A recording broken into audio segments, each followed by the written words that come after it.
Live, local, late breaking. This is KEZI 9 News at 11. Good evening to you. I am Brian Richardson. The president of the NAACP chapter is questioning police action after he says a Eugene police officer beat his sister. Tonight, we're hearing from the Eugene police auditor. KEZI 9 News reporter Sarah Hurwitz is live in Eugene with our top story here at 11 o'clock. Sarah. Well, Eric Richardson says that he witnessed his sister beat down by Eugene police here on this block of Onyx Street in South Eugene in the early morning hours.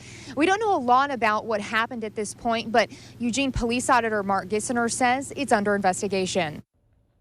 July 16th, sometime in the early morning hours, a call for help at a home in the 3400 block of Onyx Street. There were two primary officers that were involved, both in the force on the 19-year-old and the force on Aisha Brown. Eugene Police Auditor Mark Gissiner says the incident is now under investigation for the use of excessive force and allegations of bias.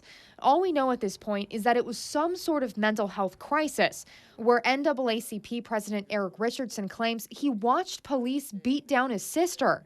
In a letter released by his attorney, it says Richardson witnessed that excessive force as officers arrested his sister for hugging her 19-year-old son to prevent him from being tased. There's the investigative track, of course, to determine whether the officers violated policy or not. The second track is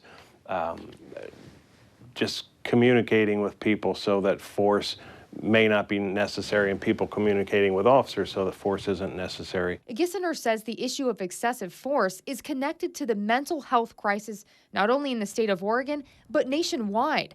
He says in this particular case, Cahoots, a crisis assistance program helping those suffering with mental health and other issues, stops operating at 3 a.m.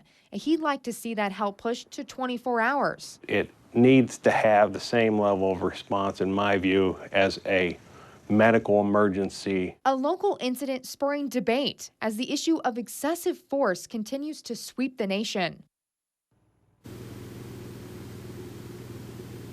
Eugene Police Chief Pete Kearns also released a statement saying in part that the officers who responded are well trained. We're also told that EPD and Eric Richardson will be holding a press conference tomorrow at 11 o'clock in the morning at the federal courthouse. And of course, we will continue to stay on top of this story. Live here in Eugene, Sarah Hurwitz, KEZI 9 News.